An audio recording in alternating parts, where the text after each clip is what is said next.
there, Internet. I'm Annie. I'm Kit. And I'm Mac. And this is I Will Fight You, a podcast where we've been turning opinion into stone-cold facts since 1986.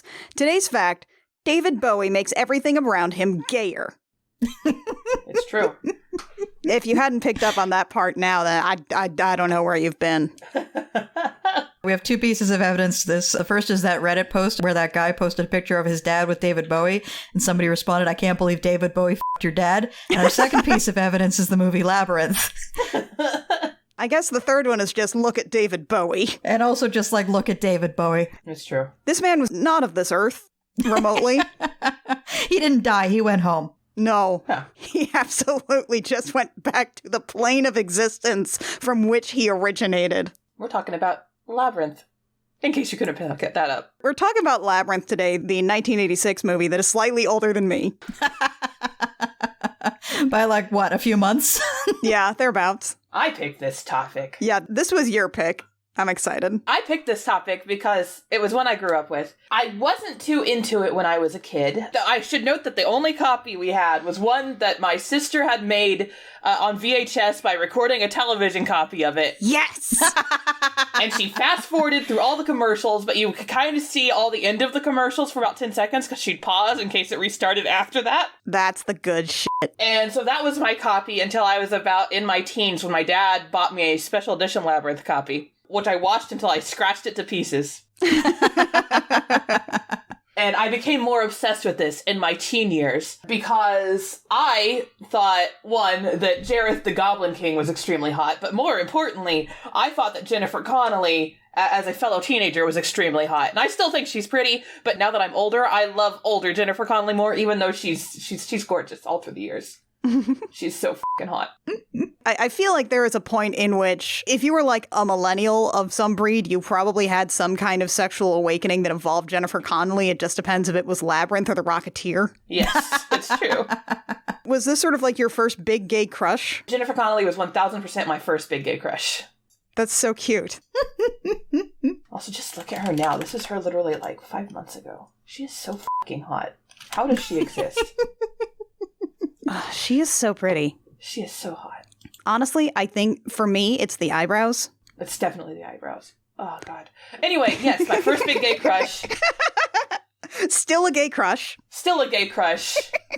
Clearly. I want to smooch Jennifer Connelly.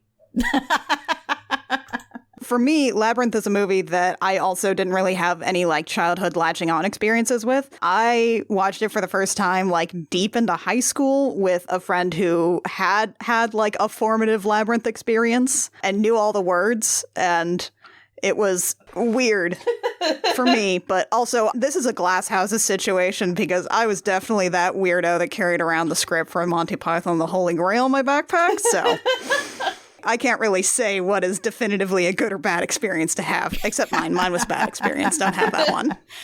I didn't watch Labryinth until I was in my 20s because I was raised by some elder boomers who weren't of the right age range to have been exposed to Labryinth to be able to recommend it to me. But I did eventually watch it when I was living in that 300 square foot apartment in that basement of that building that used to be a nunnery with the closet that was a tunnel to the nearby hospital that was now condos. Oh, yeah, that one. I watched a lot of movies during that period of my life because all I basically did is that I worked for 12 hours a day. Then I went home to my tiny apartment and I watched Netflix. And that is not as pathetic as it sounds. That was actually one of the best periods of my 20s because I had a job and I was living by myself. I watched it around the same time that I watched The Last Unicorn, and both of those, it's like I could tell that if I'd watched this as a child, it would have been my kryptonite and I would have been obsessed with it. But because I was watching it as an adult, it was kind of hitting different. Oh, yeah. There's so much about, like, those movies in particular that definitely have that kind of dreamy quality that as a kid you really grok because it just feels so much like a fairy story. And as an adult, it doesn't quite fire those synapses in your brain anymore. Yeah, it doesn't plug directly into your brain the same way. I've never seen The Last Unicorn, but I did read it maybe about 5 or 6 years back for the first time. And I was like, oh, this would have been a big deal for me. Oh, yeah. You should talk to Key we should have a Last Unicorn episode where Key comes on. That makes sense considering our friend Key and the incredible wafty fabric, big hair women that she draws. Yeah, I can see the line here. That tracks. Key, her partner, and I were all discussing kind of like our formative experiences. And he was like, my formative experience was Pee-wee's Playhouse. Huh. And we're like, okay, we can kind of see it. And Keys was like, The Last Unicorn. We're like, oh yeah, that one's straightforward. And I was like, Labyrinth. And Dan was like, God, Jareth is the most sexual rat in the world. Like, yeah. Yeah, have we talked about the sexual rat designation on I Will Fight You yet? Because I feel like it's important for you. It is important for me. The same partner has known me for a million years, and he always says that I am attracted to sexual rat. Have y'all seen Bruno in Encanto? The way Dan describes it is a person, usually a man, who is attractive but in an unconventional and somewhat greasy way, optionally with a sketchy, shifty, or devious personality. And I go feral. Oh, and imagine if the rat man has glasses. Yes. If he's a Megane with glasses and just sleazy and condescending as fuck, I love him. That's her favorite. It is my number one. I'm not sure David Bowie fits the bill for greasy, though. No, but he's unconventional. That's the thing. That is true. He is distinctly odd looking. That is very true. He's unconventional. He cabe dons Jennifer Connelly at one point during Labyrinth. He does do that. And he's manipulative as fuck, and I am so into it. Shall we get into the labyrinth itself? Yes. We open on a teenager in No, we don't. Hold on, we open on a We CGI don't open on a teenager. We open on CGI owl. We open on David Bowie singing and an owl from a 2003 video game. Yeah. No. This owl isn't from a 2003 video game. This owl is from a 1999 screensaver. Yes. And we've got David Bowie singing Underground, which slaps. God, this owl, This whole playlist slaps. I know every word. This is the only part of the movie that used the CGI owl. Everything else is just a real owl. Yeah. For some reason. But then, after the owl flies around and introduces you to all the big names that you know, like Jim Henson, George Lucas, Brian Froud, Terry Jones, then we open flash cut to a park where we see a girl, Sarah, aka Jennifer Connelly, in a Renaissance-style gown, repeating lines going, "Give me the child through dangers untold and hardships unnumbered. I have fought my way to the castle." And then after she finishes, "And my kingdom is great," thunder rumbles overhead. She pauses and goes, "Damn, what's the next line?" Because she's reciting a line from a play she's reading. I would imagine this is how baby Mackenzie spent a significant portion of her childhood. Absolutely. I mean, just the energy of a 14-year-old or whatever in a Renaissance dress, who we later find out is wearing jeans under it. It's wearing jeans underneath the Renaissance dress. Which is so good. Wandering around a public place, reciting lines from, like, a book she's reading. How... Oh, it's just such a very specific energy that I want to protect. That is peak baby Mackenzie energy right there. Look at this horrible little nerd. I love her. Her dog, named Merlin, which good fucking name for a dog. Good name for a dog, especially an English sheepdog like this one. You know she's the one who named that dog. Oh yeah, you know she named it. Starts barking at her right as the church bell starts ringing, and she realizes, oh shit, it's 7 p.m. I was supposed to be home an hour ago. What's interesting is that we then see her run across town, which is odd because usually this would be the kind of thing where you would establish the town and establish her place in it. No, we're never going to see this again. No. Nope. Doesn't matter. Not at all relevant to the film. So I would absolutely just wander the streets of this town, which I think is in New York. I would absolutely wander the streets of this town in a Renaissance gown with jeans underneath it while holding the things up, just to feel closer. And muttering lines from the movie Labyrinth under your breath? Absolutely would I. I'm sure the residents of that town would adore you for it. They'd be so used to it. Mm-hmm. Sarah eventually gets home, where she finds her stepmother waiting for her on the porch, saying, "Come in, it's pouring, you're an hour late." Which, like, yeah, I feel like if she's an hour late, then she's definitely got a reason to be, like, kind of upset with Sarah. Absolutely. But even then, she's like, this is a nice lady. Oh, yeah. This is obviously a nice lady. She is, like, considering that her stepdaughter has been missing for an hour and they have been waiting on her to babysit so they can go out to dinner, she is being extremely reasonable here. Yes. Yep. Like, the whole point is to know that both Sarah's stepmother and her father are extremely reasonable people. Because it's like, she's like, look, we don't ask you to babysit very often, just when it doesn't conflict with other plans you have, and you don't seem to have any other plans. Other than standing in a park and reciting lines to yourself. Yeah. Like, I don't know, maybe if that was on your schedule, you could have told us about it. She's like, you don't really go out with friends. It'd be cool if you did. I could help. This also puts into mind my mom. Who would regularly be like, I would be sitting role-playing on my computer or sending Pern play-by-me emails or whatever, and she would say, do you have anything to do with friends this weekend? I'd be like, no. What? And she's like, it'd be nice if you did. Maybe ask Nicole and Valerie if you could spend the night. And I love that Sarah is just like the whiniest teenager here. She's like, oh, you'd never let me do anything. You're so mean. I can't do anything right. And I love how I can't do anything right. It's like in response to, because she's storming up the stairs and her dad steps out cradling her little half-brother. And he goes, oh, you're here. We were worried about you. And she goes, I can't do anything right. And storms into her room and slams the door. I love it. It is perfectly unashamed of the extreme feelings of a teenager. Yeah. And so then we see our first glimpse of, well, that's not really our first glimpse. We just saw her reciting from a book and in a fucking Renaissance gown in a park.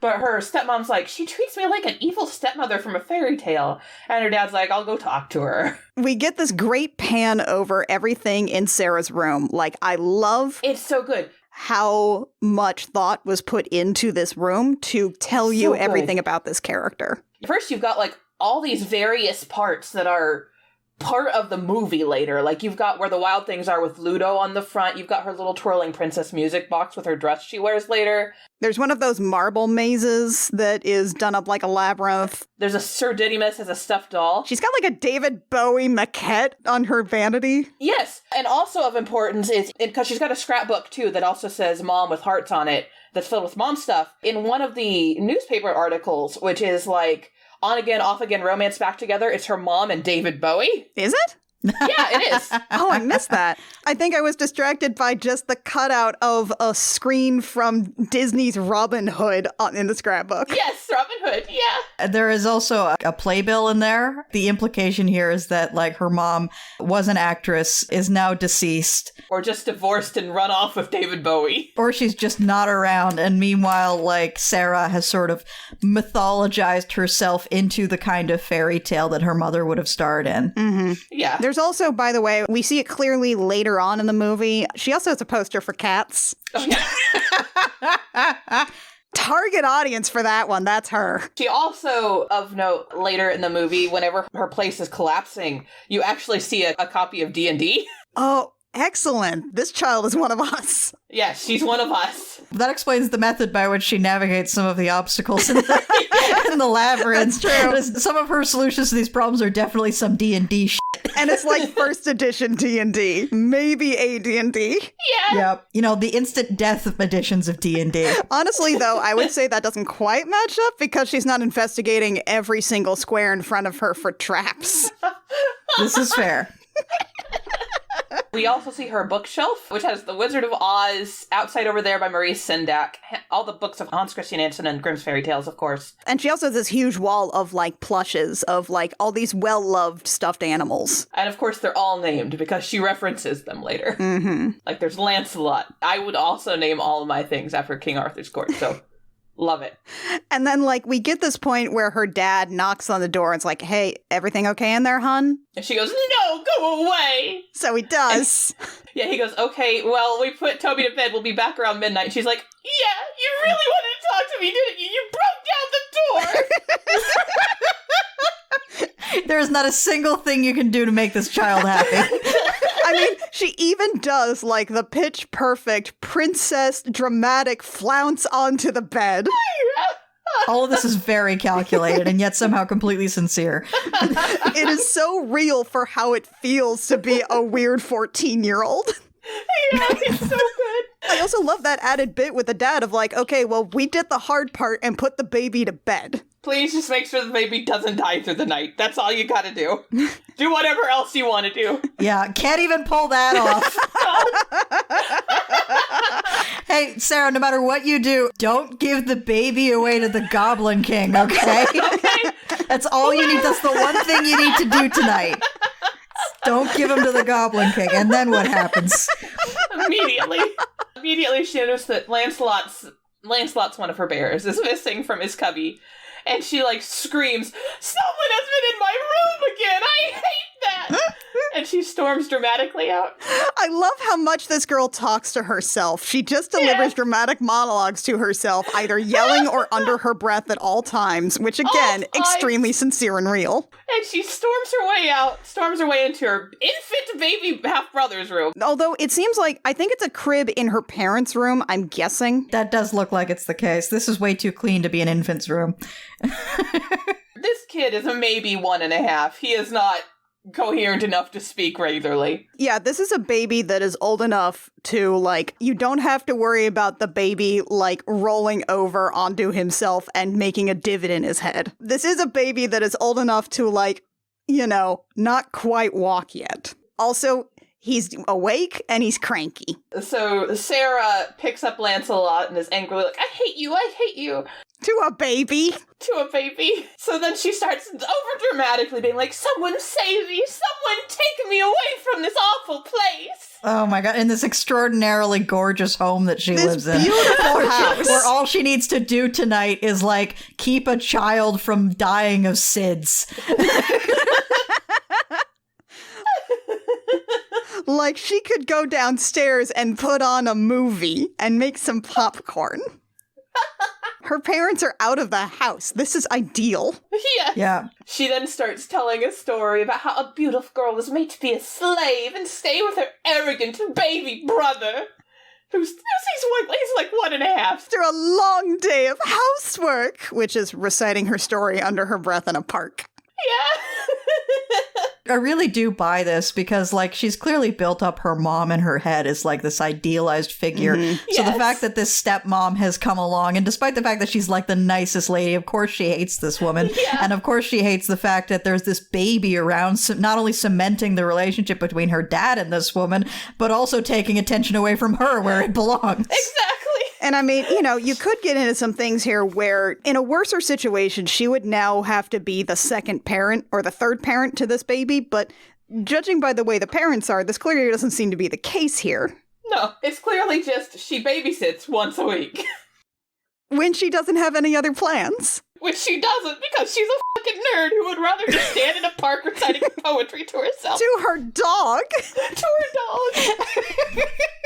Also, there is a note here where it is absolutely just a sign of the times that I find wild, which is, no, the dog can't come inside. He has to go into the garage. Because This is still part of that era where, like, dogs just lived in the garage and you let them out at night sometimes. And just, it's wild to me.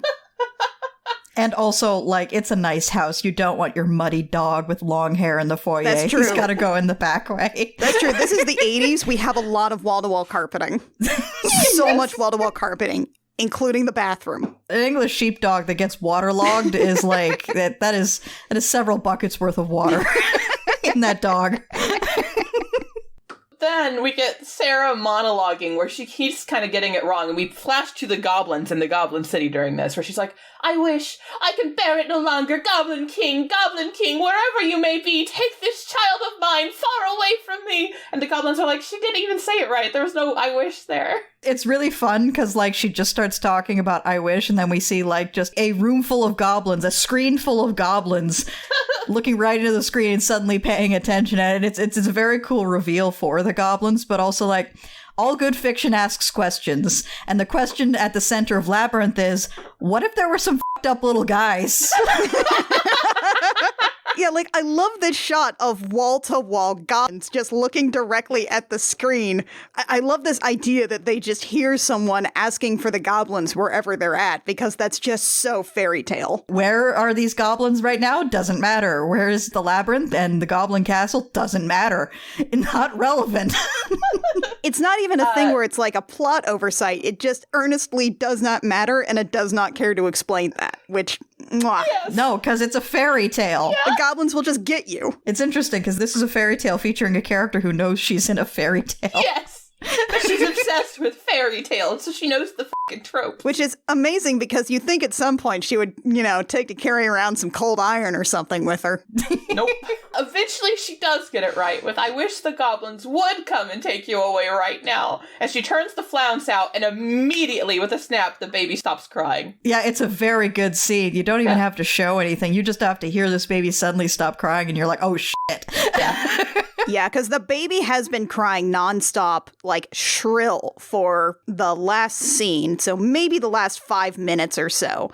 So, like, the sudden absence of it is perfect. When Sarah pauses, like, oh god, what just happened? You also pause, like, oh god, what just happened? She turns, she goes, the power is out in the room, and there are little goblin noises coming from the crib. And so you do this whole sequence where she slowly looks around the room, she pulls back the blanket, the baby's gone, and, like, behind her in, like, this whole shot, you see weird little scuttling guys, like, depositing themselves around the room. Many that you never actually see, like, full on. Just some f***ed up little guys. The goblins are here. The goblins are here. The goblins are here, and they're great, and they're wonderful little Jim Henson puppets. Oh, they're such good little Jim Henson puppets. They're just like... they're great. It's everything Jim Henson likes. It's weird little beaks, it's big bug eyes, teeth where you really would rather the puppet not have teeth, but the puppet has teeth. It's menacing little giggles. It's all very good. Ugh. So good. And there's a real owl smashing into the window.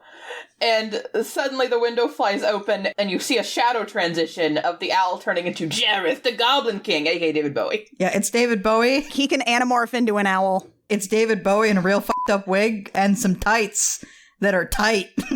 Oh, David Bowie. They are extremely tight. You can see that junk the whole time. This man is going to change his tops throughout the movie. He'll change his tights too, but the tights stay exactly that tight forever. Always. Forever. So he appears before Sarah, and Sarah's like, I would like my brother back, please. And he's like, what's said is said. Forget the baby. I brought you a gift, a crystal. And he twirls. And a good thing to know is David Bowie couldn't twirl like this. One of the puppeteers was a juggler, so he was like reaching around David Bowie and doing. Yeah, that's just a puppeteer's arm doing fushigi contact juggling. Yeah, it's important to note how, like, pivotal contact juggling is to the aesthetic of this movie, and absolutely nowhere else in the world ever in time. Jim Henson was like, David Bowie needs to contact juggle, and if he can't, we will make it look like he can.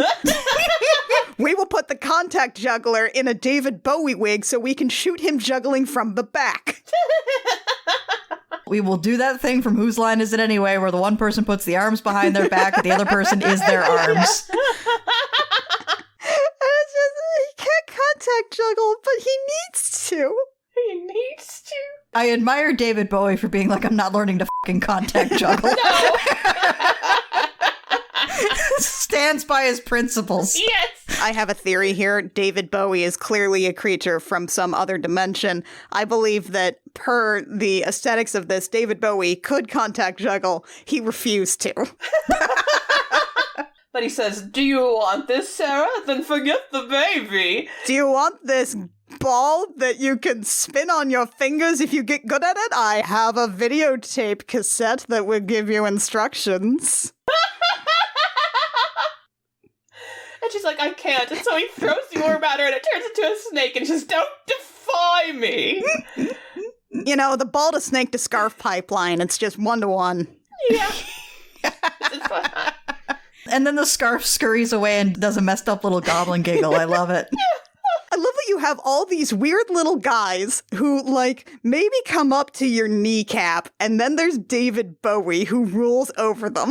Yeah. It's such a good aesthetic that just looks so weird for the rest of the movie, and I'm so into it. I'm so into it. He gestures over his shoulder, and outside her window is now the labyrinth with the kingdom in the distance. And he gestures towards it, and he's like, it's further than you think, and time's too short. You've got 13 hours till your baby brother becomes a goblin forever. Such a pity. Sarah's like, doesn't look that hard, I can do this. It's only a model. Then we flash to her going through the walking to the labyrinth. Can we talk about the fact that Sarah never is like, what happened to my house? Yeah, no. Just like, all right. She just embraces it. She's 100% bought in. She knows how this works. Yes! She plays D&D. She knows how this goes. At no point is Sarah ever surprised that magic is real. She completely takes that for granted. She's just surprised that her actions have consequences. Yes. Which, again, it's a fairy story. It's all about how actions have consequences. That's the only thing stories are about. Yeah. By the end of this movie, you're going to be thinking, wait, was that sort of all in her head? Was the magic real? And again, I will point out, doesn't fucking matter. Doesn't matter. Does not matter. Does not matter at the fucking all. It's like asking if any of the fairies in Pan's Labyrinth were real. Does not fucking matter. Nope. Yeah, or like, Doesn't matter. was it just a hallucination as they died and over the garden wall? Shut up. Shut up. Doesn't matter. Does not matter. It's a fairy tale. Shut up. So she has 13 hours to solve the labyrinth, and so her first trick is actually getting into the labyrinth, which she does by finding a weird little man taking a piss. Yeah, he's pissing into a lake. This Hoggle, he's the bookend on her shelf. And he turns around after zipping up and is like, oh, it's you! Because he clearly recognizes her because Jareth actually sent him to distract her. And, you know, this is also a fairy story. She's the heroine here. Everybody knows how this works. Yes, everybody knows how it works. We know that you're the heroine on account of the fact that you're not a fucked up little guy. Yeah! Hoggle picks up a little spray bottle and starts spraying fairies with pesticide. It's very good. It's very good. He's keeping count. He's really excited when he reaches a round number. Yeah, and Sarah's like, what are you doing? You're so cruel, and goes to pick up one of the fairies, and it promptly bites her, and she's like, it bit me. And he's like, what do you expect them to do? Which, yes, perfect. This is how fairies should work. And she's like, I expected them to grant wishes. She's like, shows what you know, and keeps going. Y'all, I have a confession to make at this point. Yes. Yep. The phrase buff hoggle that I uttered when we talked about Hansel and Gretel witch hunters is so cemented it in my head that this is just regular hoggle to me now. Like, that's buff hoggle. So there's buff hoggle and regular hoggle. Regular hoggle. Buff hoggle just fires the synapses in my brain that says, put this in the long-term memory storage. I get kind of annoyed when people argue in favor of this kind of fairy by saying, oh, I want fairies to be mean. I don't want fairies to be like Tinkerbell, when like the first thing Tinkerbell tried to do was kill Wendy. Yeah, no. Literally the first thing she did as a character was try to kill Wendy. Tinkerbell is a little bitch. Have you ever, like, engaged with Peter Pan in any way, shape, or form? Tinkerbell is a perfect, spiteful little bitch. She's a horrible little gremlin, and that's why she's awesome. That's why we love her. That's why she's great. So then we go through semantics. Sarah's like, where's the door to the labyrinth? And Hoggle's like, I don't know, man. And she's like, where's the door? And he goes, you need to ask the right question. She goes, how do I get in? And he's like, you get in right there. And she turns around and there's a door. We're about to get into some pedantic fairy shit. Yep. One could argue that door wasn't there before, but it's also funnier if she just didn't notice it was there. Yeah. You need to realize that all the fairies and all the fucking fairies here in the labyrinth are pedantic as shit, and I love them for it. Look, if there's one thing the fairies love, it's tragically ironic word choice. Yeah. Can I have your name? Oh, yeah, of course. It's okay. Yeah, thank you. I'm called that now. Oh, that's my name now. Thanks. I love fairies. Sarah gets in and just chooses a random direction to start going. And is this the part where she breaks off with Hoggle? Yeah, she breaks off with Hoggle basically immediately. Yeah, because Hoggle's like, yeah, nah, I'm not getting into this later, girl. And she's like, thanks for nothing, Hogwarts. I will point out this to some of the younger people in the audience. This movie does predate Harry Potter by like a good decade. Like a decade. The important thing is thanks for nothing, Hogwarts. It's a perfect phrase that you can use right now. And it has nothing to do with Harry Potter. No. Thanks for nothing, Hogwarts. It's a perfect phrase to use when talking about a horrible turf queen. Sarah runs down the thing. We start saying the weird shit. Like we have eyeball moss that moans as she runs past. Yeah, what the fuck is up with the eyeball moss, by the way? I love that Jim Henson just went hog wild with this movie. We should probably note that this is Jim Henson's, like, utter passion project. Like, this and Dark Crystal. There's a thing that happens later on that nearly toppled the entire project. And it's just, like, it's a weird puppet sequence that doesn't matter. Yep. Jim Henson was so into making everything with weird puppet shit in this movie that he possibly could. And it's so my aesthetic. I see baby Mackenzie in that eyeball moss. The eyeball moss in particular? Kind of like everything, because it's like, it makes me think of every Changeling game I've ever taken part in. Ah. It makes me think of like all the dumb stories I wrote as a kid. Love it. You do have a particular, like, affinity for quote-unquote biblically accurate angels, aka angels with a whole bunch of extra eyes. Oh, yeah. I know. Ezekiel was one book. It was One book, but then they're all the Apocrypha. There are so many types of biblically accurate angels. Also, they appear in Daniel, too, covering their junk in that window, not lots of eyes. Y'all, we don't have time to get into biblically accurate angels. No, we don't have time for this. Yeah, for this conversation, please see friend of the show, Apocrypals. Yes. Sarah eventually pauses to complain about how it can't be a labyrinth because there's no turns. They have so many shots of her just running down the same hallway with some slightly different crap on the sides. Yeah. Yeah. And eventually she meets a little snail with a scarf who's like, "Hello." No, it's just a little, like, caterpillar dude. Yeah, just a little guy. Just a little caterpillar dude with a scarf who speaks with a Cockney accent. Yeah. Hello. Did you just say hello? No, I said hello, but close enough. Pedantic fairy shit. Yep.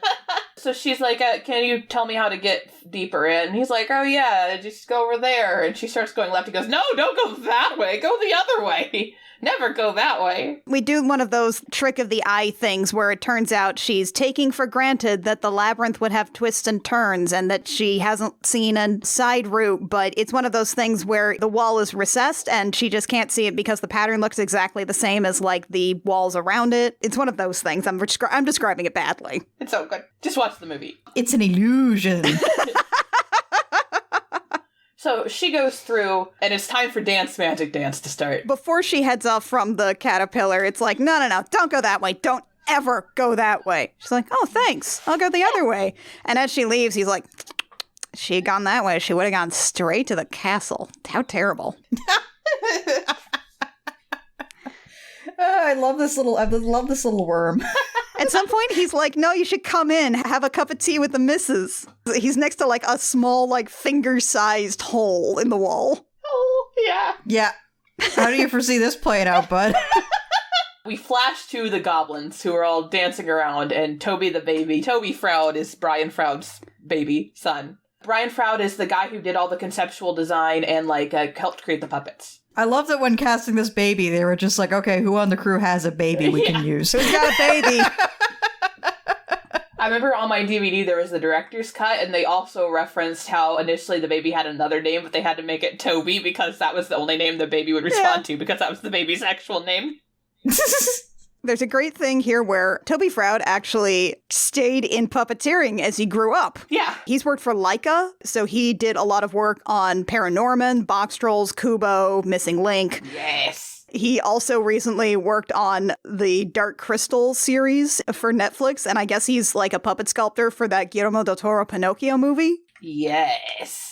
Good job, Toby. It's neat that he's just like, yeah, I'm just gonna keep doing this weird puppet shit. Yeah. Although he picked, like, the one special interest where people were guaranteed to recognize him from Labryinth, which is maybe a mistake that he made. Yeah, it might be. So David Bowie's, like, bopping around with these goblins. Okay, that's the best way to describe it, though. He's just bopping around. He's an They're adult bopping man around. hanging out in this chair with all these, like, weird screaming little guys. And, like, this is his everyday, isn't it? This is what he does. This is his everyday. This is just what he does. This is just his life, man. And he leans into a goblin. He goes, "You remind me of the Babe." And what follows is Dance Magic Dance. Okay, so, like, I found out the other day that this is actually, like, the "You Remind Me of the Babe" back and forth is actually a reference to, like, a Shirley Temple song. Yeah. It is in and of itself. I think they just kept it from looping to remind me of the Babe back at the end. Yeah. But, like, it's actually a pre-existing thing, which makes the context of Dance Magic Dance even weirder, the song that makes no sense to begin with. I feel like referring to a Shirley Temple movie would have been a deep cut even in 1986. As the singing is going on, and as we can hear the music in the background, we flash to Sarah, who's trying to keep track of where she's going by using lipstick on the labyrinth floor. But the tile switchers keep coming up and shouting things like, "Your mother's not fuck," and switching it around or flipping it over, so her lipstick immediately is useless. Oh, that's what it is. It's song lyrics that refer to the 1947 movie The Bachelor and the Bobby Soxers, starring Cary Grant and Shirley Temple, in which the two of a call and reply verse, "You remind me of a man. What man? The man with the power. What power? The power of hoodoo. You do? You do." And they just don't have the "do what remind me of the babe" return. It's from a Cary Grant movie. I feel like that would have been a deep cut even in the 80s. Absolutely. Anyway. Flash back and forth to the goblins as they finish magic dance. And Sarah eventually notices that her lipstick marks keep getting turned around and goes, "It's not fair!" Yeah, I like that she just, Cute. puts down some lipstick to mark a little arrow on a tile, and then instantly a guy's like, "Why did you do that? That's my tile. What's wrong with you? God." Yeah! And instantly behind her, you get a truth and a lie door, because everybody knows what that is, being like, "What isn't fair?" Oh my God, the door guys. And talking to her. The truth and lie doors, this is where you can tell she plays Dungeons and Dragons. Yeah! I know, right? Because, this is our setup, folks, of you have 2 ways to go. There are 2 guards guarding these ways. One of them leads to where you want to go. The other one leads to certain death. One of the guards always tells the truth. The other one always lies. And you have to ask them one question to determine which way to go. And Sarah just knows it instantly. She doesn't even think. Yeah. She's like, "I know this answer." And she's like, "What would he say is behind this door?" It's just a weird turnaround bit of a logic loop, because it's like, you have to ask one guard which way the other guard would say to go, and then you take the opposite of whatever that answer is, because the truth teller would tell you what the lying one would say, and then the liar would lie about what the truth teller would say. And I just, the fact that Sarah doesn't even hesitate and instantly knows the answer, which is just, God, this D&D nerd. Yeah. Yeah, I've not once taken into account that maybe both of them are lying. That's true. Which, honestly, the fact that she plays, 1st or 2nd edition D&D, she really ought to expect that kind of bullshit. And what's also great about it is that they're like, "Wait, why'd you make that choice?" And she tells them to it. And one of them's like, "Is that right?" And the other one goes, "I don't know, I never understood it." I love it. She steps through the door and instantly falls down to the pit of hands.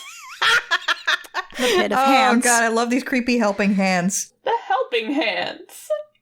So, I want to reference this pit of hands. There has to be a lot of really horny fan art for the pit of hands specifically, right? There has to be. I want to note that the pit of hands starred in a recurring nightmare I had as a kid. Oh, I would believe that. Oh my God. I'll buy it. In this recurring nightmare, I was partners with Mulder and Scully and investigating What? supernatural things. What? Hold up. Hang on, I feel like this has suddenly gotten way too detailed. Hold No. on. X-Files was involved in this one? Yes, because Why is this nightmare about the helping hands several layers deep? my dad was obsessed with X-Files, so I watched it a lot with him. Okay, so Mulder and Scully in the hand pit, what happened? It was Mulder and Scully, and we were told that there was a lion outside of town. A lion? And we were like, we're in the middle of the fucking Midwest. There's no way there's a lion in town. And we went to this cave called the Onion Cave because it was filled with purple onions. And to get through the cave, there were the helping hands.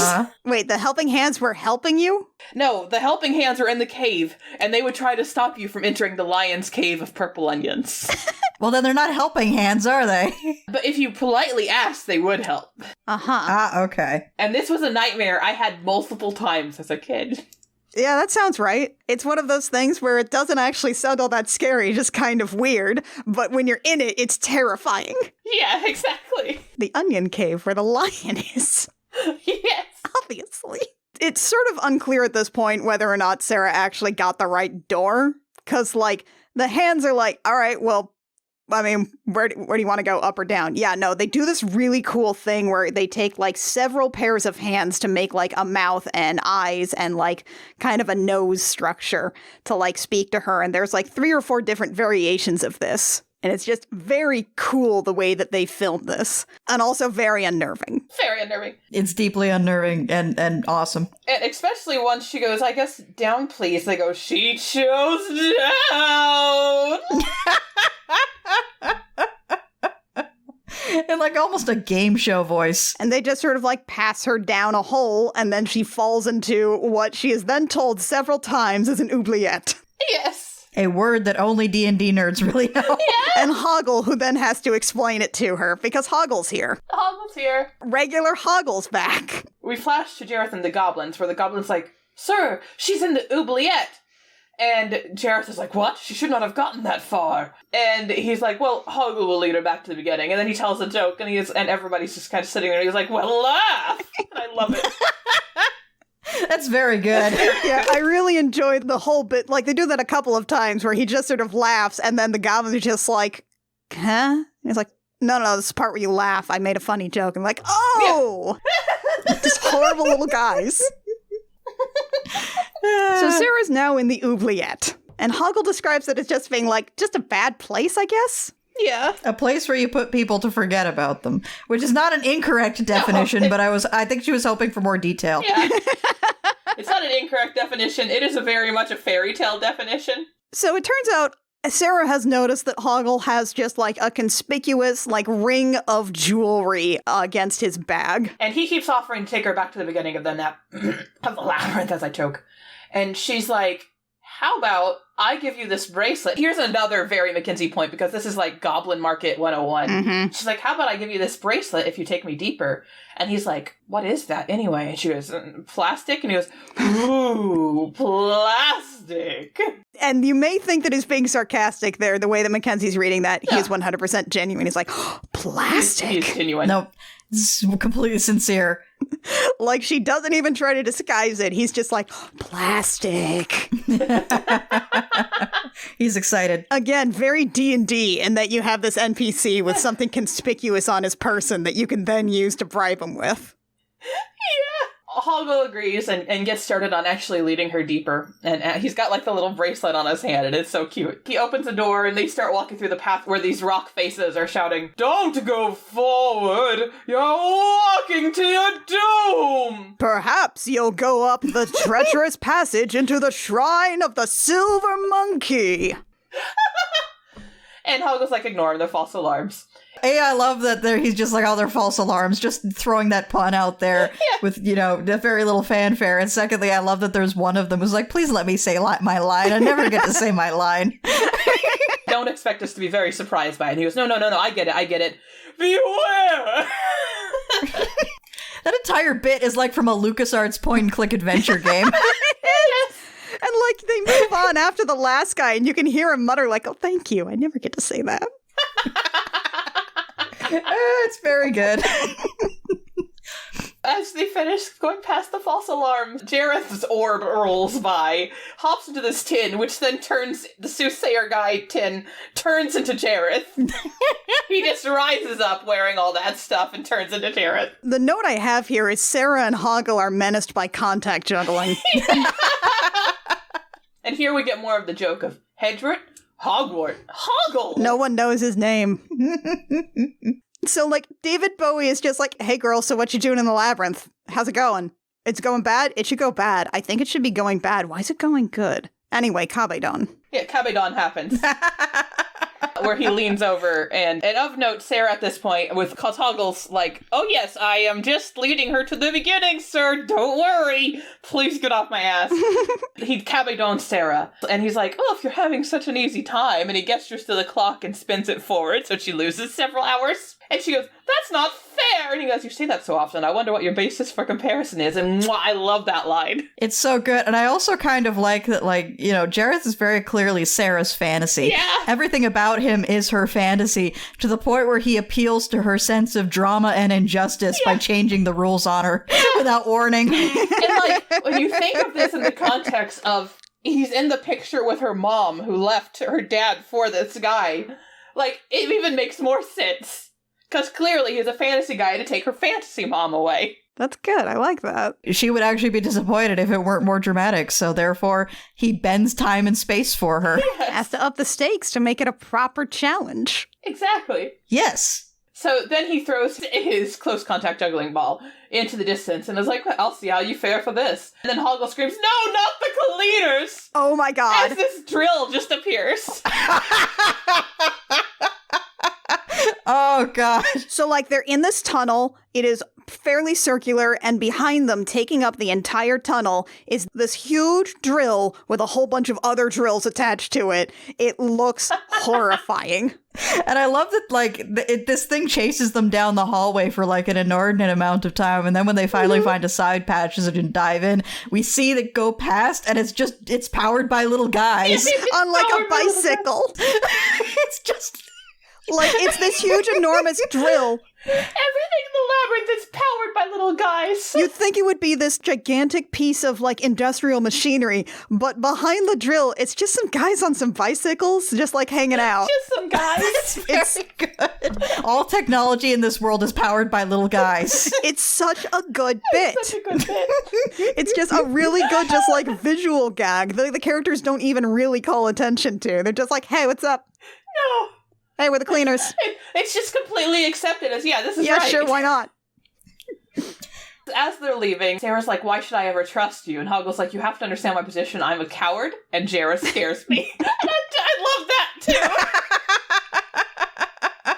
It's very good. He's a very earnest little guy. And he also says that, like, if I don't do what he says, he will send me to the bog of eternal stench.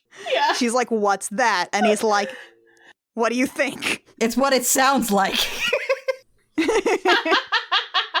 And I also would like to note that they're having this conversation while climbing up a ladder. Hoggle's leading. So they're talking about a bog of eternal stench with Sarah's head inches from Hoggle's butt. Yeah. I think she knows what a bog of eternal stench smells like, Hoggle. I think she knows now.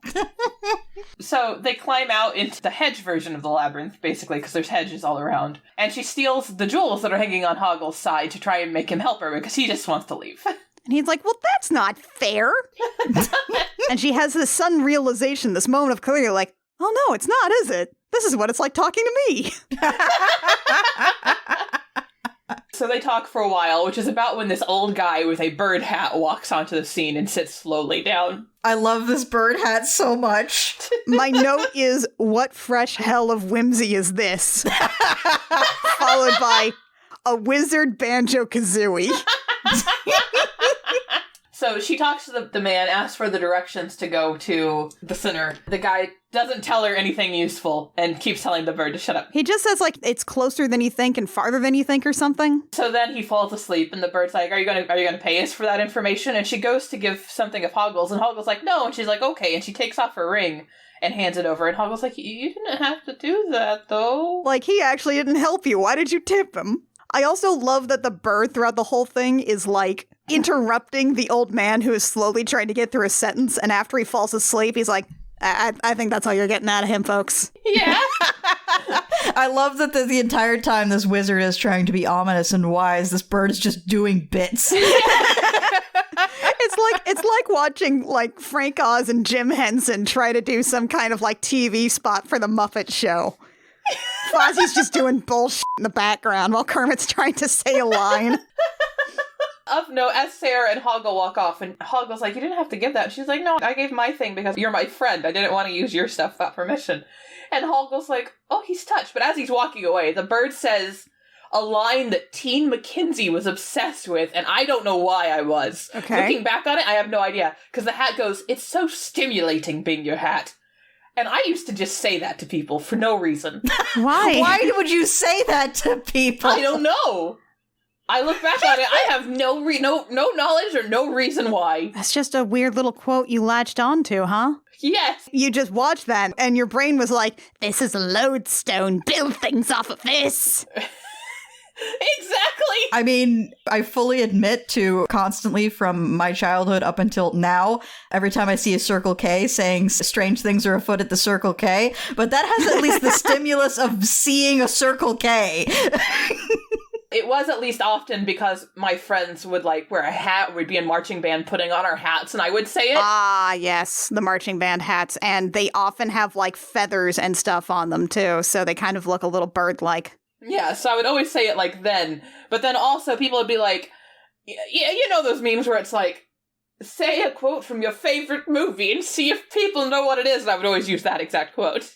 That sounds right. That's the kind of weird, obscure call-in response that feels appropriate there, yeah. I do also kind of like the bait and switch of, oh, he's got a wizard hat. Oh, it's actually a living creature that's just pretending to be a hat. No, it's a living creature that is a hat. Everything about the design of this weird old wizard Kazooie is fascinating. It's Minish Cap to a T. And he's in the movie for 2 minutes tops. Jim Henson just went so extra with everything. My God. Everything. Like, and this next part where Sarah's like, do you hear anything? And Hoggle's like, no. And then you flash to like a little red knight running through the hedge. You never see him again. He's not part of this scene. He's just like there. He may be one of the puppets they use at like a big fight scene later, but like he's not part of this. He doesn't lead to anything. No. And then we hear the roar in the background. And Hoggle's like, I'm out of here, bye. Okay, I love that Hoggle is like, she called me her friend and I'm ready to reevaluate my entire life. Oh, that sounds scary. Later. He hits the bricks so fucking fast. Yeah. I love this honest little coward. Yeah, because I'm a coward and Jareth scares me. And so Sarah like keeps moving forward and she eventually sees this giant monster hanging upside down and being menaced by these little guys with spears that have bitey chompy little guys on them. They're waving sticks that have like naked mole rats attached to them to like bite Yes. Chewbacca here. There are now several layers deep on the horrible guys in this scene. Yes. Like, the design choices was just like, so here's a horrible little guy, and it's like, make him worse. Add another horrible little guy that, like, works with him. Now he's on the end of a stick. Oh, here's a horrible little guy. What's he holding? A stick. What's on the end of the stick? Another horrible little guy. And so Sarah is like, how can I help? I need something to throw. And we start to see Ludo. Ludo's the monster that's hanging upside down. We see his rock powers because a little rock rolls up to her and she picks it up and uses it to throw at the little guys, knocking their helmet out of askew. So then they start flailing around and hitting each other with their smaller little guys. We do not find out that that's why that rock happened for so long. It's just... For a while. And not only that, but I just love that Ludo is, for some reason it just cracks me up that Ludo has rock powers. like his superpower is that he screams and rocks do things. That's his entire deal. It's not like he has, like a telekinesis or something. It is specifically rocks and boulders. Yep. Absurdly round rocks and boulders that roll. So then Sarah goes up, calms Ludo, and is like, is that any way to treat someone who's trying to help you? And Ludo immediately calms down. And she goes and lets him down by untying the rope so he falls to the ground. And then she's like, we're friends, aren't we? And he goes, Sarah, friend? And she's like, yes. And he's like, oh, okay. Yes, we're friends now. We flash to Toby and the goblins and Jareth says, I'm going to call you Jareth, which actually comes up in the Tokyo Pop sequel manga. Oh my God. Oh, there's a Tokyo Pop sequel manga? So before Tokyo Pop folded the first time, they made a Labryinth sequel, like that was supposed to be official, like a manga sequel about Toby. And it was Toby going back to the Goblin City to become the next Jareth. Sure. I read it. How was it? It wasn't very good, honestly. I wouldn't think so. Were we expecting it to be? I still did obsessively read it several times. You'll get that. Yeah, yeah. But then we flash to a cute scene. Ludo's like, Ludo's scared, and Sarah holds his hand, and it's precious. Because he's like, this is a puppet suit that is like taller than Sarah, shorter, about the same size as Sarah. It's about 2 feet taller than Sarah. This is a full body suit, folks. This is a giant monster man who is spooked. He's spooked, and Sarah holds his hand. He has his spook. Please hold his hand. He's scared. She briefly releases his hand to step forward and gesture and goes, see, Ludo, there's nothing to be afraid of, which is right when Ludo vanishes by falling through the ground. We never really find out what happened. He just kind of disappears and then comes back later. Sarah should know how fairy stories work. She should really know better than to say, like, everything's fine or there's nothing to be afraid of. Don't worry about it. So then we flash to Hoggle. We see a cool perspective of a face in a tree. And in the distance, we can hear Sarah shouting for Ludo. And then eventually we hear Hoggle help, and Hoggle's like, oh, Sarah, she needs me! And he turns around, and Jareth is there. And Jareth threatens Hoggle. He's such a fucking sleazy rat. I love him. Sleazy? And he's like, Hoggle, it seemed to me like you were going to help the girl. And Hoggle's like, no, I definitely wasn't, sir. Nope, wasn't doing that. No, she didn't call me her friend or anything. And Jareth is like, here's my orb, which is now a peach. Have Sarah eat that, please. And Hoggle's like, no. And Jareth's like, also, if she ever kisses you, I'll turn you into a prince. And Hoggle's like, you will? And he goes, the prince of the land of stench. And I just love Jareth. This is just so much. So much. This entire bit. And I mean, it's probably worth noting that we are talking about kiss as in not even like a vaguely sexual kind of kiss. It is the giving a frog a kiss or giving someone a smooch on the cheek as a reward from a maiden. Like, I just smooched my cat's head as he walked by, and that's enough. Yeah, it's like kissing a cat on the head. Meanwhile comes the weird dancing part that has no reason. Oh, man. Okay, so like, these are the Fireys. You'll notice in the credits, each one of these 5 guys has 3 puppeteers each.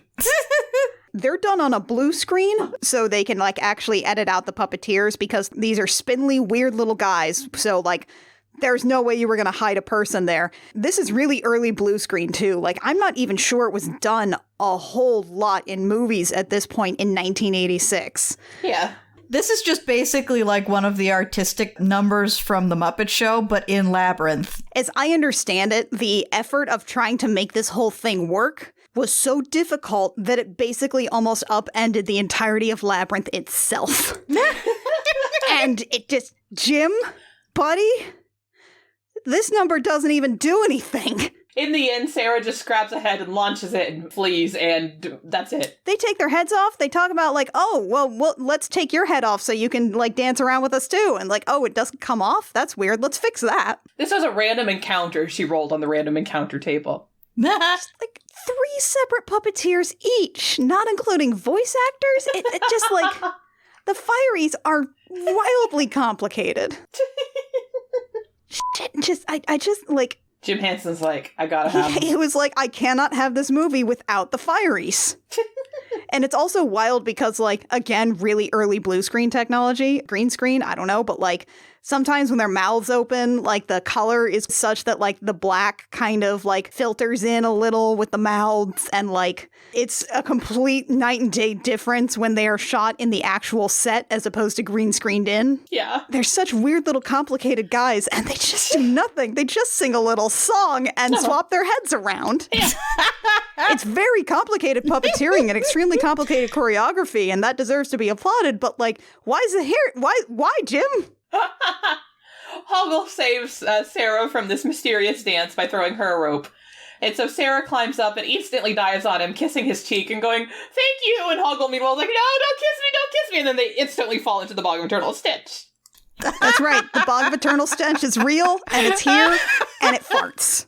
It is so many farts. It's a farting bog. Someone got into the booth and made as many fart sounds with their mouth as they possibly could, and they used all of it. I feel like this movie does not have any deleted scenes. Everything that Jim Henson wanted to be in this movie is in this movie. It's like asking if Jupiter Ascending has deleted scenes. No!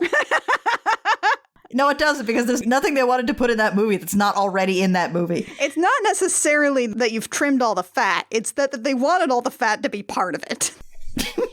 Hoggle and Sarah start carefully walking along the edge of this wall so they don't fall into the bog. Because apparently the bog of eternal stench is such that, like, if you touch the bog at all, you will stink for the rest of your life. And frankly, I don't think these characters, like, they will say, like, oh, that's the worst smell I've ever smelled. I'm imagining this is basically the kind of smell that makes you barf. Yeah. Yeah. It would have to be, right? And eventually, the rocks beneath their feet crumble and they collapse on top of Ludo. Yeah, Ludo's back. Ludo's back. Where was he? Doesn't matter. Don't worry about it. He's here again. And he's like, it smells so bad. Which is when Sarah in the distance notices a bridge and they walk up to it, and there's Sir Didymus, who was always my favorite as a kid. Oh my god. Yeah. You know how tiny dogs want to fight everyone?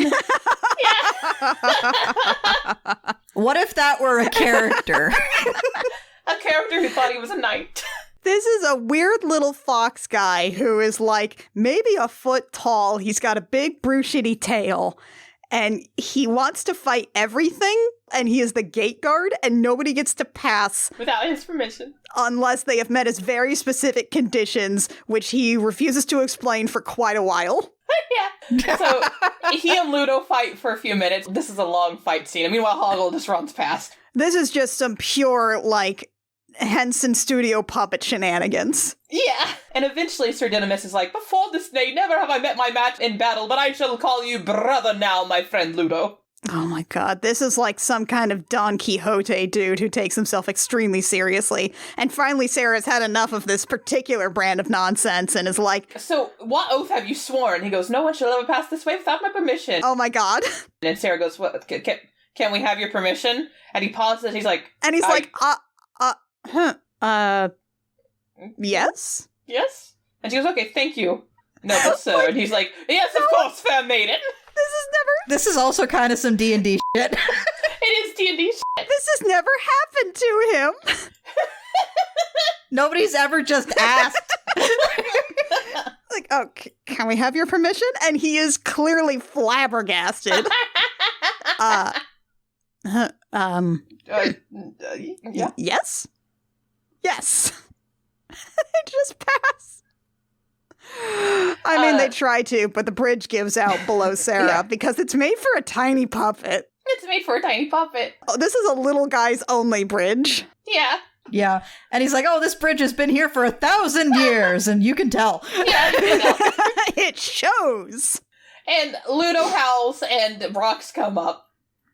So we finally get that payoff from earlier. Ludo just creates a bridge by yelling for it, which again is some D&D ass shit. He has some D&D ass shit. This is when Sir Didymus turns and goes, Ambrosius! Oh my god. Which is Merlin, the dog, showing up to ride, which Merlin in the Kings of Britain, the book, is actually Merlin Ambrosius. So it's just further callbacks to Sarah knowing shit. Spectacular. This dog is sometimes a real dog and sometimes a puppet. Yeah. It depends on, like, exactly what they need the dog to do. And, like, the puppet dog doesn't even quite match up to the coloring of the real dog all that much. You're just asked to go with it. Yeah, it's a fairy story. Don't worry about it. It's a very, very good dog, though. This very good dog has a little saddle, and the little puppet goes on top. The little saddle matches Sir Didymus's coloring because he's wearing a crest of, like, bones and a fire hydrant. And This dude's wearing a doublet. it's got his house crest on it, which is literally bones and a fire hydrant, and it also appears on the saddle.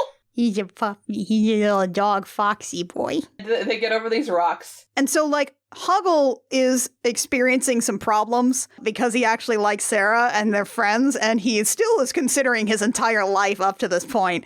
And so he's holding the peach and he thinks about throwing it into the swamp. And Jareth is like, I wouldn't do that if I were you. He's like, oh.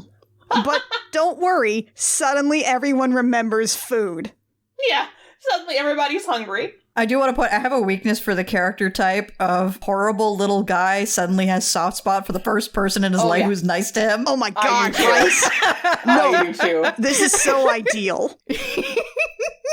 You were the first person who has been nice to me. I'm going to devote my entire life to you and protect you until we are both dead. Yes. Mwah.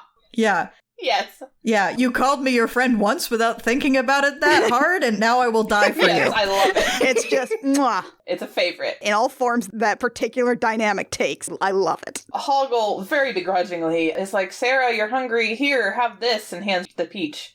And she takes a bite, and is like, this tastes strange. This tastes weird, like I just ate a contact juggling ball. And she starts stripping balls. While Hoggle turns and hurries and leaves. He goes, damn you, Sheriff, and damn me too. He's sad. He's sad and guilty. Oh no. Oh no. What follows is a sequence called Little Mackenzie really wants to go to a masquerade ball, and adult Mackenzie still wants to too. I assumed this scene was called The Extreme Sexual Awakening of Tiny Mackenzie. It was extreme sexual, because Sarah's so pretty in it. How this is set up is that Jareth is doing more contact juggling. So much contact juggling. So many balls they're being contact juggled. Fushigi. And then he, like, blows them, and they turn into soap bubbles that float across the forest to where Sarah has collapsed, and she sees this weird little vision of, like, her music box doll in, like, a little gown, and suddenly she's in the gown. Also, it turns out, like, the other guys have just sort of wandered ahead of her and did not even notice that she stopped at all. And they're just like, oh, there's the castle. Sarah? Sarah? Which sounds right, honestly, for Sir Didymus and Ludo. Yeah. But Sarah's in this magnificent ball gown, which I desperately still want to own. Oh, it's so 80s. It's got the big poofy off-the-shoulder so good. sleeves. Oh, it's so good. There's all this, like, tinsel stuff in her hair. And she's got big poofy hair with, like, jewelries in it, and it's so good. This is where we start singing The World Falls Down. Falling. This is a goblin masquerade. Everyone else is wearing a mask. They're all very clearly, like, kind of non-human, but they look human. We keep seeing flashes of Jareth in the background, surrounded by babes watching Sarah. As she just sort of, like, wanders through this party where people are clearly, like, mocking her and making fun. It very much feels like some kind of weird fever dream. Eventually, as she's walking, she runs into someone, and it's Jareth, and they step forward and start dancing. And it's some Fae bullshit. And Sarah begins to fixate on the people dancing and how they're kind of laughing and mocking at her. And she starts feeling more dizzy and confused, and she looks up and she sees the clock.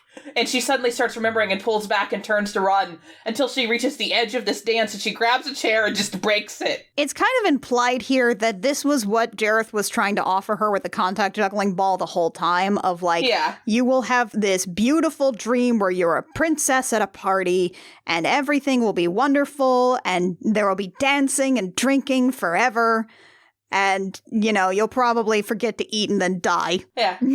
You might become a weird goblin creature yourself. Don't worry about it. Don't worry about it. It's fine. It's fine. It's fine. But she just takes a chair and breaks the whole thing open, and it's great. As the world falls down. Sarah breaks out. She lands in the garbage dump, where Hoggle actually also is. This scene kind of really hammers home there. It is impossible to predict when David Bowie is going to start singing in this movie. Oh my god, right? Because, like, he even, like, doesn't sing some of this song, and sometimes when it closes up on him, he's, like, mouthing the words. Yeah. So it's like, is he supposed to be singing or not here? Unknown. Don't worry about it. Sarah lands on kind of like an old lady gremlin goblin who's carrying a bunch of stuff on her back. The old lady's like, you shouldn't be out here, you should be in here. And she opens the door to Sarah's room. And, like, I love this little trash lady, by the way. She has, like... She's very good. She's kind of short and squat, but she also has a pile of trash on her back that is, like, 1 to 2 times her height. Yeah. She has pure the lady that goes boo in Princess Bride energy. Like, bow to the queen of filth, the queen of putrescence. Boo, boo. It's very much like Wandering Merchant in a Dark Souls game sort of energy. This is a horrible old hag, and she is fantastic. She's fantastic. It's very good. Peak character design. Absolutely. And she's just like, oh, like, Sarah wanders into a room and she's like, oh, is this a dream? I think this was a dream. I wonder if Daddy's home. Ugh. Yeah. Which, by the way, I love that she asks, I wonder if her dad's home and not her dad and her stepmom. Yeah. Nope. And she goes to open the door and nope, there's the trash lady. Like, hello! Look at all of your shit!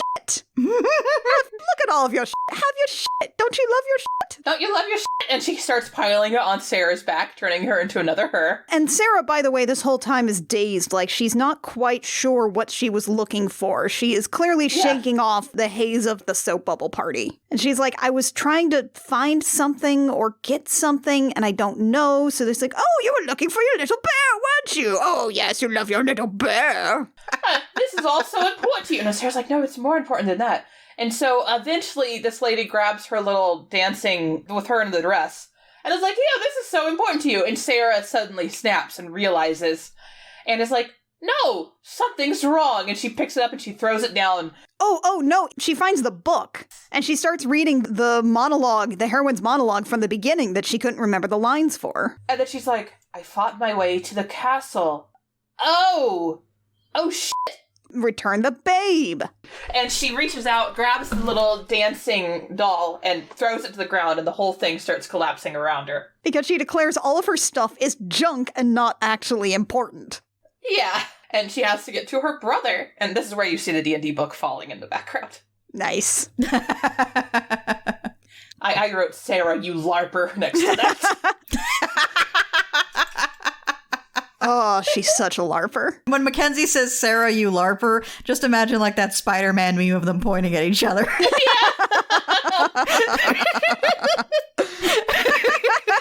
And so, like, Sarah hears all of her friends calling for her, and she sifts her way out of the trash pile that she has fallen into. And they help pull her up. Sir Didymus and Ludo help pull her up. And they find themselves literally right outside the gates of the Goblin City. And, like, Hoggle, who has been wallowing in self-pity, like, sees Sarah, and he's like, oh my god, she's free. Oh god, oh god, oh god, I f***ed up. Oh no, I f***ed up. I f***ed up so bad. Oh no, oh no, oh no. Oh no, oh no. Sarah and Ludo and Sir Didymus and Ambrosius all hurry forward. And as they start hurrying forward, the gates to the Goblin City start closing and form into, like, a massive mech, basically.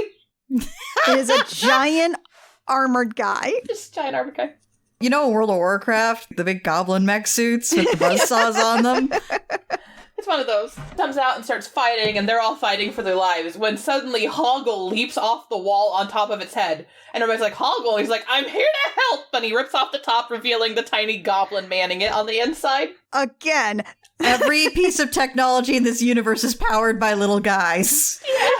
It's a giant mech suit that is like twice the size of Sarah, and it's powered by a little guy. Little guy.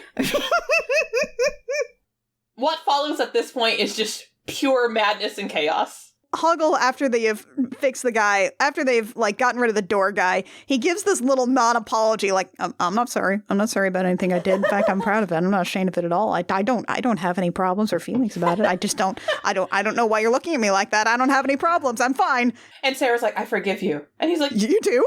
oh god. It's just this horrible little non-apology. I love him. And then Jareth is like, wait, what do you mean she's here? What do you mean she's in this? Oh, shit. Hide the baby. Someone hide this baby. Just go fight her. Hide the baby. Just sheer panic. And now for, like, an incredibly long sequence with lots of incredibly ambitious puppets That we will never see again. Oh my god. Ludo howls summon rocks that bowl the puppets over. There's a little guy who's like a walking cannon. And then he fires cannonballs that are also little guys. They're even littler guys who get stuck in the wall. They're like, did I hit something? Yeah. Did I do good? There's like dudes on little ostriches. There's so many weird little guys here. That guy in the red armor from the hedge mage is here. Ambrosius is terrified, so he flees while Sir Didymus is like, no, we gotta fight! I want to fight! Let me fight! He runs into a little house. There is this point where Sir Didymus is cornered by a whole bunch of knights with lances. They point them at him. He looks down at the lances, look up at them, and says, like, very well, I accept your surrender. It's like, all right, I see you've had enough. If you'd all like to surrender, I will let you live. Yep. I'll see to it that you're all treated well. Which, again, horrible little dog who wants to fight everyone. Yep. Love it. But eventually, through all this choreographed fight scene, they eventually make their way into the castle. Also, I think a couple of real-life chickens may have been killed by some of those boulders. Like, I know they're going to be like styrofoam, but some of those boulders definitely ran over some real chickens. They did. So they make it to the castle. Sarah's like, there's only one way up. So she starts running. Everybody starts running with her. And Sarah turns around and is like, no, I gotta face him alone. Everybody's like, but why? And she goes, because that's the way it's done. And all of them are like, oh, okay. Sounds good. Yeah, I'm in a fairy tale. What do you mean, why do I have to go alone? I'm like, Which cue MC Escher scene. And they're like, okay, well, you know, holler if you need us. Good luck. You know, if you need us, we'll be here. Yeah, we'll be here. Bye. Bye. And now another Bowie song. Another Bowie song. It's the MC Escher scene with all the stairs that go every which way. There's more menacing contact juggling. Jareth is walking around, Toby's on the stairs, Sarah's wandering around. Eventually, it all just collapses. Yeah, Sarah just sort of chooses to, instead of engaging with the stairs and the whole maze, she just says, screw it, jumps, and yeah, the stairs just sort of all collapse around her and break into the ether in like a very cool looking set piece, honestly. It's very cool. And she lands on this broken ruin of a thing, basically across from Jareth. And now it's going to be their dramatic confrontation, so of course we have smeared Vaseline on the lens. Oh yeah, absolutely. And Jareth is like, you asked me to take the child. I've done so much for you, Sarah. You asked me to take the child. I took him. You cowered before me, and I was frightening. I'm exhausted from living up to your expectations of me. Aren't I generous? Yeah, because of course he is her fantasy. He is her fantasy of like he's the perfect villain / love interest / sexual menace / whatever. Because she's like 14, so she's not totally sure what she wants yet. No. Yeah, she's got a lot of feelings and they're all in Jareth. And so Sarah starts reciting her quote from the end of her play. He's like, just let me rule you, he says, which, God, that one launched 1,000 ships. Oh, God, it did. Yeah, you do as I say and I will be your Yeah. slave. That's, oh boy, I could write a book about that line. Boy, howdy. Oh, yeah. Sarah snaps, "You have no power over me," just right before it starts bonging the 13th hour. Yeah, I love that, like, she goes through the whole line again, the whole monologue, and finally remembers the last line, and that is, "You have no power over me." Because he is her fantasy. She is the one who can walk away at any time. I believe you said you had a bunch of things you wanted to say about that line, Kit. Yeah, I mean, basically, yeah, it's just that, like, yeah, that is the perfect encapsulation of the fact that all of this is fundamentally her fantasy. This is the adventure that she has created for herself. And as a result, he actually, when she wants this to end, she gets to say when it ends because he's just a fantasy. He has no power over her. All the menace is what she is wanted to have. This whole time. Yes. Which, you know, there are people who, you know, watch this movie and they're like, oh, well, you know, Jareth is a sexual predator or whatever, you know. And it's like, that's not the nature of this at all. No, that's not what this is. Again, it's like this is a teen girl who is slowly figuring out like what she wants, going through sort of the transition of figuring out what her desires are between being a kid and being an adult. This is someone who is in sort of an emotional liminal space. This is very the 1986 version of Turning Red. It's the same sort of space, right? It's like, who am I? What do I want? What do I want from other people? What are my desires? Do I have desires? This is sort of the place that she has created to explore that space in some of the interpretations you can go with this, and really the thematic one. As it bongs, as she finally says you have no power, as the clock bongs, it's 12 a.m. at home and she's suddenly in her living room. There's fabric everywhere. Jareth turns back into the owl. Yeah. Because, like, everything just breaks here. And she suddenly realizes she's at home. She charges up and finds Toby peacefully asleep. I do love that her first thing is to be like, don't. okay, let's try this again. Yeah. The baby is okay. She goes to sit in her room, takes down a few pictures of her mother, and then we hear that mom and her dad returning. And she catches a glimpse of one of her friends in the mirror. Toggle. So Hoggle's there like, if you need us for anything, we're your pals. Yeah, right here.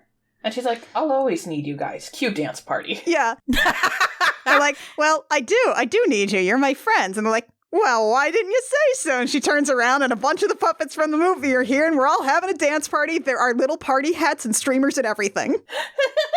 You know how in the 80s and 90s where sometimes they didn't know how to end a movie? So As long as everybody's here, let's party! It was just a dance party. And they're all in her room. is it real? Doesn't matter. Doesn't matter. Like the old guy with the bird hat is here. The Fireys are all here. Some of the goblins are here. You know, the ones what took her baby brother. It's a party, Bart. Doesn't have to make sense. But, you know, it's fine. The story's over. Yeah. The actors have Yeah. played their parts. Now let's dance. It was all her game, fundamentally. And that's Labyrinth. Also, it does end on Dance Magic Dance because, obviously, And then it transitions into the song that was playing over the start. Labyrinth. Labyrinth, though. Labyrinth. And with that, you can see why Baby McKenzie had her gay awakening and how David Bowie makes everything around him gay. Like, this could have just been a movie about just sort of, you know, coming of age, kind of a, like, emotional awakening kind of thing. But you put David Bowie in it in those tight little tights and these huge flowy blouses. And it's like, all right, we're going to do this, but it's going to be gay as shit. Yeah. Yeah, David Bowie wearing exactly 1 square foot of material on his entire lower half of his body. And, like, so much extra fabric around his top. These enormous flowing shirts. Oh, Jennifer Connelly. I gotta wonder if this movie was constructed entirely around having David Bowie as the Goblin King, because I cannot imagine this working if it was not David Bowie. Oh, actually, Jim Henson wanted Sting for a long time until, like... What? But then eventually, like, a bunch of, like, younger folks, part of it, were like, no, David Bowie is way more popular than Sting, man. And he's like, okay. Sting is admittedly, you know, a sexy weasel, but at the same time, I don't think he has that same otherworldly energy that makes David Bowie work No. in this role. Exactly. No. Like, David Bowie fits so well because David Bowie always has this weird touch of the fae to him. Yeah, he looks like a true fae who would definitely show up in the middle of a fucking circle of mushrooms and whisk you away to die. This is a man who has never, ever, ever given a shit about gender norms. No. And he f***ed that one guy's dad in Greece. Oh, man. This is a movie that I feel like it definitely would have been my shit if I was little. I almost kind of appreciate being able to come to it just as an adult and sort of appreciate it as what Jim Henson was trying to do. Not to say that that makes it inherently a better interpretation, simply that I appreciate having the perspective on this that I do. And meanwhile, I appreciate that I had the VHS that was clearly recorded from television by my sister. Okay, that's so ideal, though. That makes it feel even more like a fever dream. I feel like that's the ideal format. VHS is the ideal format for a movie like Labyrinth, I feel. Specifically VHS recorded over the television, over like a public broadcast. That has been like watched so many times, it's got that band in the middle now. Yeah. I had a tape cassette version of that, of like an early animated adaptation of The Lion, the Witch, and the Wardrobe, where everybody had these enormous turtleneck sweaters, was just the design they gave all the kids. I think Peter had bell bottoms. That was my thing, that I just like wore a groove into the tape. And also there were definitely like 5 seconds of commercials around like every 20 minutes. I think, Mackenzie, you have very much led us to the conclusion about how freaking gay David Bowie made this movie. Yeah. This already very queer movie just made so much gayer. Yeah. And I think that means it's time for our final facts. Kit, what's your final fact? My final fact is, given the opportunity to make whatever you want, have a bunch of weird puppets that take 3 guys to pilot them and have them show up in one scene that has no effect on the plot. Follow your bliss. Annie, what's your final fact? My fact is, if you're gonna cosplay in the park and recite monologues, you goddamn better memorize the actual frickin' monologue. Also, always wear sensible pants under your Ren Fair dress. Your thighs will thank you. Mac, what's your final fact? Through dangers untold and hardships unnumbered, I've fought my way here to the castle beyond the Goblin City. For my will is as strong as yours, and my kingdom as great. Kingdom as great. Damn, I can never remember that line. My kingdom is great. My kingdom is great. You have no power over me! Oh, spectacular. Jennifer Connelly definitely made a bunch of people gay. God, I really enjoy the perspective of society has already tuned you to be into David Bowie, but you went the extra mile and was like, also, I'm into her too. I love this sexual rat. And as a teen, I love this girl. She's so pretty. Next time is Kit's pick, and for that, our fact will be, always hire the Alan Parsons Project to score your fantasy film. We'll be talking about Lady Hawk. It's an experience, kids. I have no idea what this is. I have never heard of it either. This is going to be completely blind for me. I'm excited. All right. I Will Fight You comes out every 5 weeks. You can find us wherever you download podcasts. If you would like to talk to us, you can do that on Twitter at CRC Podcasts. You can find out more about this and our other projects, Gem Jammer and Date Me Dammit, on our website, crookedrussiancam.horse or crookedrussiancam.gay. Just like this movie. Just like Labyrinth. Just very .gay. Just like this movie. Very gay. Very .gay. Very .gay. If you want to give us money. Little bit .horse. There is a tiny bit .horse. More .dog, but dog is kind of horse. Don't worry about it. Don't worry about it. Note to self, buy .dog. If you would like to give us money, you can do that at patreon.com/thegemjam. For just $1, you can get early releases of I Will Fight You. Our $5 tier has behind-the-scenes stuff with show notes, and there's also just tons of other great stuff on there from our other shows, early releases, behind-the-scenes, cutting room floor stuff. Sometimes just random Random shit, in-character anxiety from Gem Jammer, if that's your jam. Also, if we get like $15 more, Andy's going to start reading that in-character anxiety for Oh, you. right. We do have that. Do you want to give us $15 more so I can just read anxiety about orcs?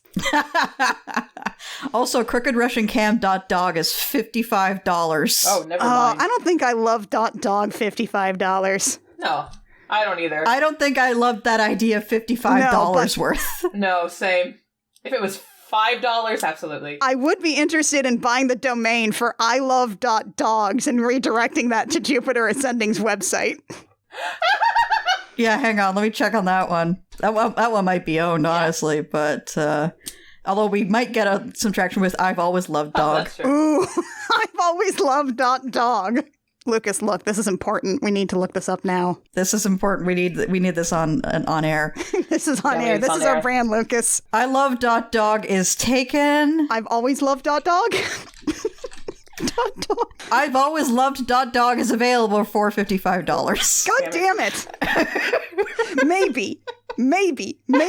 Maybe a present for myself for later. A present for myself and no one else on the planet. Myself and the Wachowski sisters.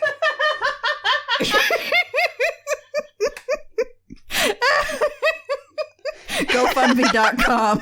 Help us buy I've always loved .dog and redirect it to the Jupiter Ascending episode of I Will Fight You.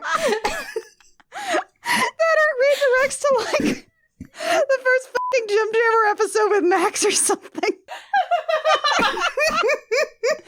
Fuck. Okay, shit. Okay. Also, like, rate, review, and subscribe us. Lucas, keep that in. I think that was the only other thing. I think that was okay.